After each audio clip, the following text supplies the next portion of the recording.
देखिए बिल्कुल ओपी राजभर जो हैं, जितने बड़े उनके दावे थे वो सारे फेल हो गए हैं। ये हार जो हुई है दारा सिंह की नहीं बल्कि ओपी राजभर की हुई है। ओपी राजभर के जितने बड़े दावे थे सब खोखले निकल गए। वो अपना वोट नहीं जुटा पाए तो साथ ही साथ में जो दलित वोट था वो भी नहीं दिला पाए, क्योंकि निषाद पार्टी के संजय निषाद और ओपी राजभर ने जितने बड़े पैमाने पर दावे किए थे वो सब खोखले हैं। क्योंकि दारा सिंह चौहान की लगातार जो हार का कारण बना है वो वहां के लोकल के कार्यकर्ता है, उनकी नाराजगी का कार्यकर्ता है। जो उनकी नाराजगी का पैमाना था वो काफी वहां पर बड़ा था और इसी से आप अंदाजा लगा सकते हैं कि लोकल के जो क्षेत्रीय कार्यकर्ता थे उनकी नाराजगी ये थी कि लगातार उनका पार्टी का बदलना और पार्टी के अंदर फेरबदल हो जाना, ये सबसे बड़ा कारण उनको ले डूबा है।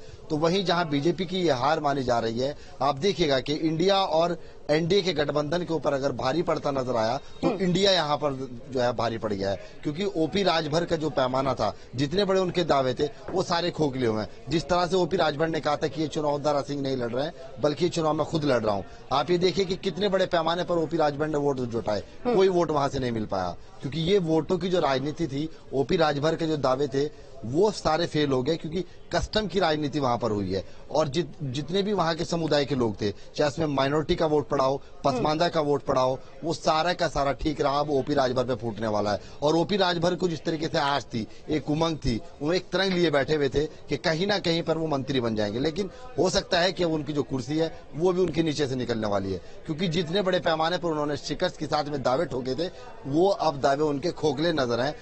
इसी के साथ एड ऑन करना चाहूंगी एक सवाल। देखिए जिस तरीके से घोसी में राजभर के तमाम दावे फेल हुए हैं, लेकिन इसी के साथ अगर टेक्निकली देखें तो सीट वही है, लेकिन प्रत्याशी दारा सिंह चौहान इस बार एनडीए के खेमे में थे और चुनाव लड़ रहे थे।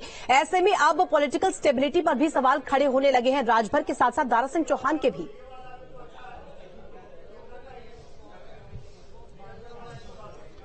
देखिए दारा सिंह चौहान के साथ सबसे बड़ी जो खामी रही है वो रही है पार्टी का बदलना। 1.5 साल पहले वो पार्टी को छोड़ते हैं, फिर पार्टी के अंदर वापसी करते हैं। अगर आप दारा सिंह के इतिहास को उठाया जाए तो 1999 के अंदर में जब वो लोकसभा का चुनाव लड़े थे तो वो हार गए थे। उसके बाद सपा ने उन पर मेहरबानी दिखाई और उनको राज्यसभा भेज दिया, लेकिन वो वहां पर भी नहीं टिके। उसके बाद जब मंत्री बनने का उनके आसार लगे, मंत्री बने, मंत्री बनने के बाद उन्होंने फिर खेमा बदला। यही सबसे बड़ी नाराजगी थी कि जिस पार्टी को वो लगातार 1.5 साल तक कोसते रहे, फिर उसके खेमे में जाने के बाद फिर वहां से जीत हासिल करना और फिर वापस खेमा हासिल आ जाना।